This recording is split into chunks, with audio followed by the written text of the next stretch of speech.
Cô gái cuối cùng đã tìm được 4 bé sinh tư yêu quý của mình. Cô còn nói sẽ giữ cả 4 bé luôn bên mình. Làm 4 bé con vui mừng đến phát cuồng luôn nè. Chị đúng là siêu tuyệt vời. Từ nay chúng con có thể tụ họp thường xuyên rồi. Chẳng cần lén lút nữa đâu ạ. Bé Văn Văn cũng vui lắm luôn. Gật gật cái đầu nhỏ xinh, mẹ Lư Tiểu Anh nhẹ nhàng lau nước mắt trên mặt bé. Rồi hôn nhẹ lên má bé mũm mĩm. Tiếp đó, mẹ kéo 3 bé còn lại vào lòng. Ôm thật chặt, chẳng nỡ buông ra. Bố Địa Bắc Thần đã biết về các con chưa? Bố vẫn chưa biết đâu ạ. Chúng con giữ bí mật siêu giỏi luôn. 4 nhóc con này đúng là gan to tay trời. Kế hoạch lớn thế này, sao các con dám làm chứ? Giấu mẹ, giấu cả bố Địa Bắc Thần. Chắc tại mới sinh ra đã chẳng sợ gì đâu ạ. Mẹ ơi, tiếp theo, mẹ định làm gì với chuyện của em trai và em gái? Dĩ nhiên là phải đón bé Văn Văn và Hằng Hằng về. Bé Lưu Vũ Nam nghe mẹ nói vậy, liền đoán được ý định của mẹ. Nếu thế thì, tất nhiên là tốt lắm. Nhưng phải làm được mới được. Mẹ ơi, dù sao đó cũng là một gia đình lớn. Nếu cứ cứng rắn, chắc chắn không đấu lại đâu. Hơn nữa, ý kiến của em trai và em gái cũng rất quan trọng. Thời gian qua, chúng con có tiếp xúc với bố tệ. Thật ra bố đối xử với em trai và em gái tốt lắm. Đặc biệt là với bé Văn Văn. Yêu thương lắm luôn. Hừ, lúc đầu thì chẳng thèm. Giờ lại tỏ ra yêu thương. Giả vờ cho ai xem chứ? Hằng Hằng, Văn Văn, mẹ muốn đưa các con về nhà. Được không? Hằng Hằng và Văn Văn nghe xong hơi ngẩn ra. Hồi đó, các con bị lén mang đi từ bệnh viện. Mẹ không biết các con còn sống. Chưa bao giờ bỏ rơi các con. Nói ra thì, chuyện này mẹ không thể nào tha thứ. Thậm chí có thể đòi lại quyền nuôi con ngay. Nhưng Vũ Nam nói đúng lắm. Nếu mẹ quá cứng rắn, sẽ làm các con tổn thương. Mẹ không muốn thế đâu. Nếu các con đồng ý, mẹ sẽ tìm cách thương lượng với bố các con, để lấy quyền nuôi các con. Dĩ nhiên, nếu các con nhớ bố, mẹ sẽ không cản đâu. Cho các con gặp bố, được không? Mẹ và bố không thể làm lành sao? Mẹ xin lỗi. Chuyện giữa mẹ và bố các con hơi đặc biệt. Hồi đó đã chia tay rồi, nên không có khả năng làm lành. Dù mẹ vì các con mà muốn, nhưng bố các con chắc chắn không đồng ý. Nên chuyện này mẹ không thể hứa. Bé Hằng Hằng cúi đầu. Thật ra bé cũng biết chuyện này khó. Nhưng bé Vũ Thanh nghe mẹ nói vậy, khuôn mặt nhỏ vẫn không giấu được vẻ buồn bã. Bé mong cả nhà được đoàn tụ. Muốn có bố, cũng muốn có mẹ, anh trai và em gái. Trên đời này, nhiều chuyện khó vẹn cả đôi đường. Nhưng mẹ ơi, mẹ định thương lượng với bố tệ thế nào? Như con vừa nói, cứng rắn chắc chắn không được. Mẹ hẳn cũng biết đội luật sư của nhà Địa là giỏi nhất cả nước luôn. Kiện tụng với họ, mẹ chẳng có cơ hội thắng đâu. Nhưng nếu thẳng thắn đối đầu, với tính cách của bố, biết đâu bố sẽ đòi lại con và Thanh Thanh. Về phía bố, nghe câu này, mẹ Lưu Tiểu Anh không kìm được siết chặt tay. Lời bé nói đúng là rất có lý. Đến lúc đó, tình thế của mẹ sẽ rất bất lợi. Nếu cứ ôm các con bỏ trốn, cũng chẳng ổn. Thứ nhất, công ty con của nhà Địa trải khắp toàn cầu. Nước ngoài cũng trong tầm ảnh hưởng. Tìm người không phải việc khó. Thứ hai, trọng tâm công ty đã chuyển về trong nước. Lúc đó em sẽ liên lụy đến Thánh Thư Vũ. Cái này không được, cái kia cũng không xong. Phải làm sao đây? Bé Lưu Vũ Nam luôn quan sát cảm xúc của mẹ. Cho đúng thời điểm này. Mẹ ơi, con có một gợi ý nè. Gợi ý gì? Kể mẹ nghe nào. Mẹ có thể chủ động tiếp cận bố. Xây dựng quan hệ tốt với bố. Dùng cách nào cũng được luôn. Ăn uống, hợp tác, gặp gỡ tình cờ, gì cũng ổn. Mẹ ơi, con biết mẹ đang tức. Nhưng chúng ta đang ở thế yếu. Tạm thời chỉ có thể kiềm chế thôi. Cách duy nhất hiện nay là giữ quan hệ hòa bình với bố tệ. Sau này mới có vốn để thương lượng với bố. Dù cuối cùng không thể đón Văn Văn và Hằng Hằng, nhưng ít nhất phải được quyền thăm nom bất cứ lúc nào. Hoặc có thể đón các em về ở cùng. Mẹ thấy sao? Phải thừa nhận, lời bé nói đúng là rất có lý. Với tình hình hiện tại, dù có tức giận đến đâu, oán hận bố địa Bắc Thần thế nào, nhưng mình thấy đơn lực mỏng là sự thật. Nhà địa không phải dễ đối đầu đâu. Huống chi với tính cách của bố. Nếu quyết tâm mang các con đi, không cho mẹ gặp, hoàn toàn có thể luôn. Bé Lưu Vũ Nam thấy mẹ thần sắc thay đổi, quyết định tung thêm liều mạnh. Mẹ ơi, mẹ mau quyết định đi. Đừng quên bên nhà địa còn một đám cưới ồn ào sắp diễn ra. Mẹ muốn thấy Hằng Hằng và Văn Văn. Gọi người khác là mẹ sao? Đùa gì thế? Con mẹ sao phải gọi người khác là mẹ? Thế thì đúng rồi. Nên chúng ta phải ngăn chuyện này xảy ra. Không thì khi người phụ nữ tệ đó cưới vào nhà địa, mọi thứ sẽ không kịp nữa. Mẹ ơi, bao năm nay, người phụ nữ tệ đó đối với anh và chị chẳng tốt chút nào. Mấy ngày qua, con và anh ở đó đều cảm nhận được thái độ giả tạo của cô ta. Mẹ Lưu Tiểu Anh nghe vậy, tức đến nghiến răng. Nỗi uất ức vừa rồi hóa thành lửa giận. Hằng Hằng, Văn Văn, có thật không? Cô Lưu Văn Nguyệt mỗi lần trước mặt bà và bố thì giả vờ rất quan tâm chúng con. Khi không có ai thì thờ ơ với chúng con. Thậm chí còn bóng gió rằng sau này cô ta và bố sẽ có con khác. Riêng Tư thì nói con và Văn Văn là đồ đáng ghét. Còn chế nhạo em gái là không nói được. Mẹ Lưu Tiểu Anh nghe xong, mắt đỏ ngầu vì tức. Tức đến mức muốn nổ tung. Chỉ muốn xông lên làm rõ với cô Văn Nguyệt. Ngay lập tức mẹ quyết định. Mẹ đồng ý với đề nghị của con. Mẹ thật là vĩ đại. Vì anh chị mà sẵn sàng làm vậy. Mẹ đúng là mẹ tuyệt nhất trên đời luôn. Con thích mẹ nhất. Con cũng yêu mẹ nhất. Con cũng thế, con thích mẹ. Bé Văn Văn thì khỏi nói. Lập tức hì hầy viết trên sổ, con cũng thế. Con cũng thế, tiếp theo các con định làm gì? Ai theo mẹ về? Ai đến nhà bố? Để Hằng Hằng và Văn Văn theo mẹ về nhé. Bấy lâu nay ở bên mẹ là con và Thanh Thanh. Nên chúng con muốn nhường cơ hội này cho các em. Anh nói đúng. Anh và chị rất muốn ở bên mẹ để gắn bó. Nên con và anh sẽ đến chỗ bố. Được rồi, các con đến chỗ bố địa Bắc Thần. Mẹ đưa Hằng Hằng và Văn Văn về nhà. Có chuyện gì, nhất định phải liên lạc với mẹ. Biết chưa? Bé Lưu Vũ Nam và Lưu Vũ Thanh vội gật đầu. Chuẩn bị đi tìm bố địa Bắc Thần. Trước khi đi, mẹ Lưu Tiểu Anh hơi lo cho các con. Mẹ ơi, mẹ yên tâm. Điện thoại con định vị được vị trí của bố. Chúng con tìm đến là được. Hai anh em bước ra, liền chạy thẳng đến triển lãm tranh tìm bố. Lúc này, bố địa Bắc Thần đang gặp chú Tiêu Hàn Xuyên ở tầng 1. Hai người tìm khắp trên dưới 2 lần. Vẫn chẳng thấy. Bóng dáng hai bé con đâu. Những chỗ nhìn thấy được đều tìm rồi. Chẳng có ai. Giờ biết làm sao? Hay là các con chạy ra ngoài rồi? Con hỏi nhân viên rồi. Không thấy bọn trẻ đi ra. Thôi, nhờ nhân viên phát loa đi. Chắc các con chạy đâu đó rồi. Hai người vừa định quay đi tìm nhân viên thì đối diện thấy hai bé con bước từng bước ngắn chạy tới. Bố, chú Tiêu. Trời ơi, cuối cùng các con cũng về. Bố còn tưởng các con lạc mất. Xin nữa cùng chú các con đi phát la tìm người. Không lạc mà, chúng con chỉ đi dạo, đói bụng nên vào khu nghỉ ăn chút thôi. Ăn uống xong là quay lại ngay. Các con càng ngày càng to gan. Dám không nói một tiếng đã chạy mất. Bình thường bố nuông chiều các con quá rồi. Bé Lưu Vũ Thanh lần đầu thấy bố giận thế. Trong lòng hơi sợ hãi. Nhưng bé có cách. Chẳng mấy chốc, cô bé tiến tới. Ngây ngô chia tay về phía bố địa Bắc Thần đòi bế.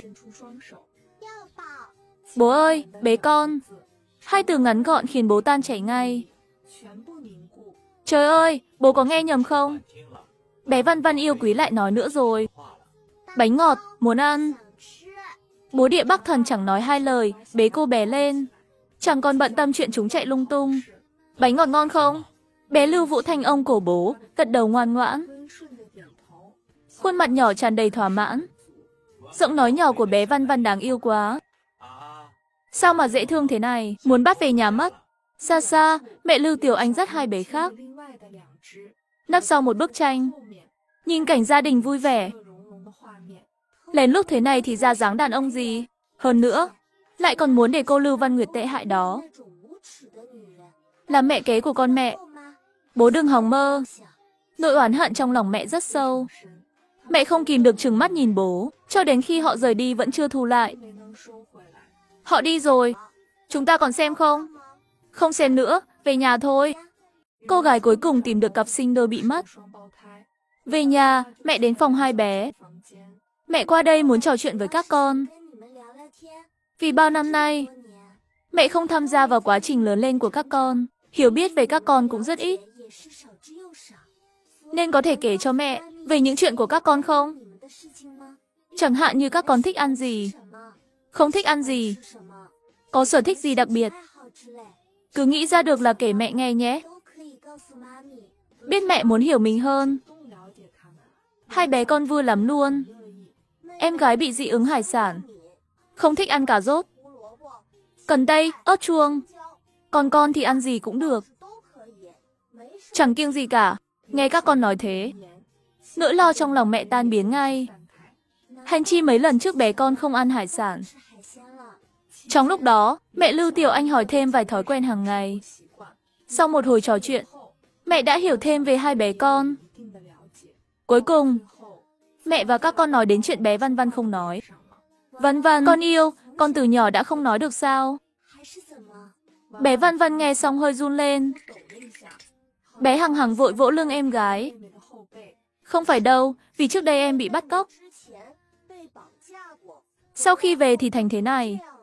Nghe đến từ bắt cóc, tim mẹ Lưu Tiểu Anh thót lên. Sao lại gặp chuyện như thế?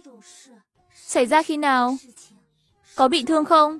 Không bị thương, lúc đó bố cứu kịp thời. Nhưng em bị sợ hãi. Sốt cao 3 ngày. Khi tỉnh lại thì không nói được nữa. Cũng không để người lạ chạm vào.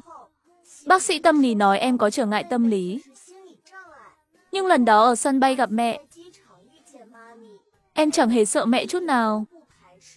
Con chịu để mẹ bế nữa. Thật là bất ngờ quá chừng luôn. Nhưng lúc đó con cũng thấy mẹ thân thiết lắm. Bé Văn Văn mở to mắt, gật gật cái đầu nhỏ liên tục, đồng ý với lời anh trai nói. Trò chuyện cả tiếng đồng hồ. Mẹ Lưu Tiểu Anh thấy cũng khuya rồi, bèn bế hai bé con lên giường, chuẩn bị dỗ các con ngủ. Bé Văn Văn lấy cuốn sổ nhỏ, viết, con ngủ với mẹ được không? Dĩ nhiên là được chứ. Sáng hôm sau, mẹ Lưu Tiểu Anh cùng hai bé rửa mặt, ăn sáng ngon lành, rồi tự tay đưa các con đến nhà trẻ. Hôm nay mẹ Lưu Tiểu Anh vui lắm luôn. Đưa con xong, mẹ ghé qua công ty. Sao cậu lại đến đây? Hôm nay viện nghiên cứu rảnh rỗi hả? Hôm nay mình đến có việc. Muốn hỏi cậu về việc nguyên liệu hương liệu bên viện.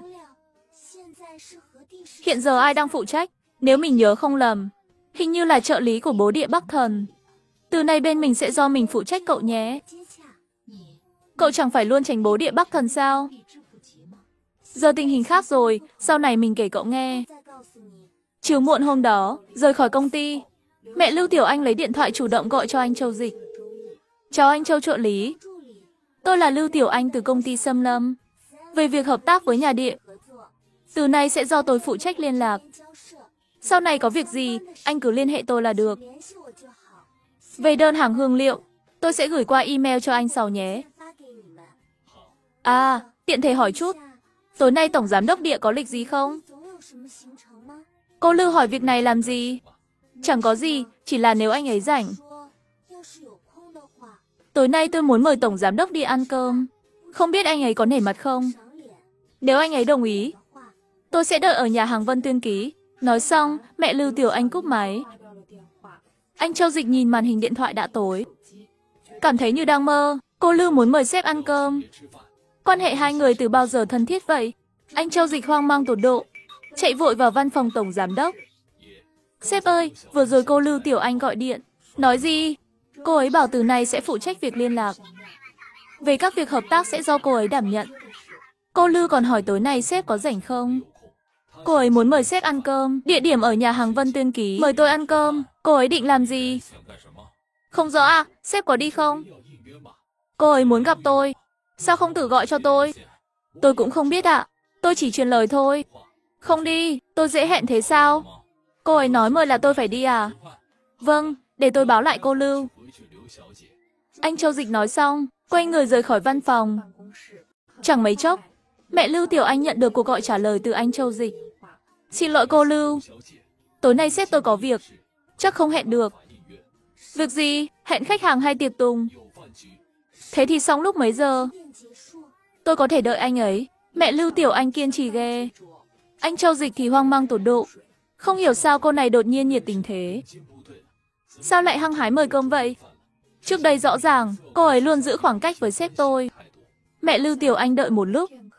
Thấy anh Châu Dịch không trả lời. Sếp anh, chẳng lẽ cố ý từ chối nên mới nói vậy? Không có đâu, sếp tôi đúng là bận thật. Lịch trình cũng kín, nhưng tôi hỏi chút được không? Cô Lưu, sao đột nhiên muốn hẹn sếp tôi? Phải có lý do chứ. Lý do dĩ nhiên là muốn giành lại các con. Nhưng lời này không thể nói ra. Để cảm ơn nhà địa và Xâm Lâm hợp tác vui vẻ. Lý do này anh thấy ổn không? Cô Lưu, sếp tôi thật sự không rảnh. Thế hẹn riêng thì sao? Là thế này, năm sau bên nước ép có cuộc thi nước hoa thế giới. Xâm Lâm là đơn vị thắng giải năm nay. Có quyền đề cử một thương hiệu nước hoa tham gia. Hiện tại ban tổ chức bên nước ép đã bắt đầu nhận đăng ký rồi. Không biết nhà địa có hứng thú không? Nước hoa của công ty Anh vốn đã thuộc dòng cao cấp. Trong nước cũng rất nổi tiếng. Nhưng trên thị trường quốc tế còn thiếu chút tiếng tăm. Nếu có thể nổi bật, với nguồn lực và phương tiện của nhà địa, tương lai chắc chắn sẽ có chỗ đứng trong các thương hiệu nổi tiếng thế giới. Tôi sẽ hỏi lại sếp một lần nữa. Tôi nghĩ lần này khả năng thành công cao lắm. Nói xong, anh Châu Dịch nhanh chóng cúp máy. Mời khó thật đấy. Không biết cái suất này bao người thèm muốn, mà tranh nhau giành lấy. May mà lần này anh Châu Dịch trả lời nhanh. Cô Lưu, sếp tôi đồng ý hẹn rồi. Nhưng anh ấy khoảng 7 giờ mới xong việc. Đến nơi chắc phải 7 giờ rưỡi, được không? Tối nay gặp nhé. Đến 7 giờ 50, bố địa Bắc Thần vẫn chưa xuất hiện. Mẹ Lưu Tiểu Anh không muốn đợi nữa. Xách tối bên cạnh, đứng dậy định đi. Ngay khi mẹ mở cửa phòng bao, thì thấy người đàn ông đứng ngay trước cửa. Nói là đến đón tôi. Người ta đồn tổng giám đốc địa rất đúng giờ. Xem ra tin đồn không đáng tin. Anh đã chạy 20 phút rồi đấy. Nếu không muốn ăn bữa này, cứ nói thẳng. Dù sao thời gian của tôi cũng quý báu. Không phải cố ý đến trễ. Giữa đường gặp một vụ tai nạn giao thông. Xe bị kẹt ngay giữa, không ra được. Nhưng tôi có gọi điện cho cô rồi. Không gọi được. Mẹ Lưu Tiểu Anh nghe vậy, lấy điện thoại ra xem. Điện thoại hoạt động bình thường. Pin cũng đầy đủ. Nhưng chẳng có cuộc gọi nhỡ nào. Tổng giám đốc địa chẳng gọi. Sao gọi được mà gọi? Bố địa Bắc Thần cau mày. Lấy điện thoại ra, mở danh bạ. Quả nhiên có lịch sử gọi. Số điện thoại cũng đúng. Cô Lưu Tiểu Anh, cô lén xóa chứ gì? Cô ý kiếm cờ đúng không? Muốn tôi dỗ cô hả? Anh nói bậy gì thế? Ai cần anh dỗ? Tôi không xóa, tôi thật sự không nhận được. Không tin thì gọi lại thử xem. Bố địa Bắc Thần đúng là không tin. Lập tức cầm điện thoại bấm gọi. Điều bất ngờ là điện thoại của mẹ Lưu Tiểu Anh chẳng rung. Chẳng có động tĩnh gì luôn. Chuyện gì thế này? Bố địa Bắc Thần mặt lạnh tanh, siết chặt điện thoại trong tay. Mắt lóe lên một tia u ám thoáng qua. Trong lòng đoán, điện thoại có thể bị ai đó động tay chân. Xin lỗi nhé, chắc điện thoại tôi hỏng rồi. Để tôi thay cái mới. Cơm còn ăn không? Dĩ nhiên ăn, tốn bao nhiêu tiền mà. Rồi mẹ bước về chỗ ngồi ban đầu. Bố địa Bắc Thần cũng ngồi xuống. Vừa ngồi xuống, mắt lướt qua bàn ăn một lượt. Mấy món ăn trông quen quen. Bố Địa Bắc Thần vô thức nhìn người phụ nữ đối diện. Gọi món tùy ý đi, lâu thế chắc đồ nguội hết rồi. Để họ làm lại nhé. Món vẫn còn ấm mà. Ăn được, nói xong. Bố đã cầm đũa bên cạnh. Gắp một miếng sườn cho vào miệng. Thấy mẹ Lưu Tiểu Anh cắm cúi ăn, chẳng nói gì. Bố chủ động nhắc đến. Chẳng phải bảo muốn bàn chuyện công việc sao? Về cái cuộc thi cô nói. Bên Xâm Lâm có gợi ý gì hay không? Nếu tham gia cuộc thi, dĩ nhiên đề nghị dùng dòng Alater, loại nước hoa đang nghiên cứu ấy. Nhưng nếu nhà Địa muốn dùng, loại tự nghiên cứu cũng không phải không được. Nhưng nếu đi thi, phải dùng loại tốt nhất. Sản phẩm dự thi nên chọn loại Xâm Lâm đang phát triển. Vấn đề là nếu đoạt giải, mà chất lượng tổng thể không theo kịp, chỉ có tiếng mà không có miếng, thì sẽ làm xấu danh tiếng thương hiệu.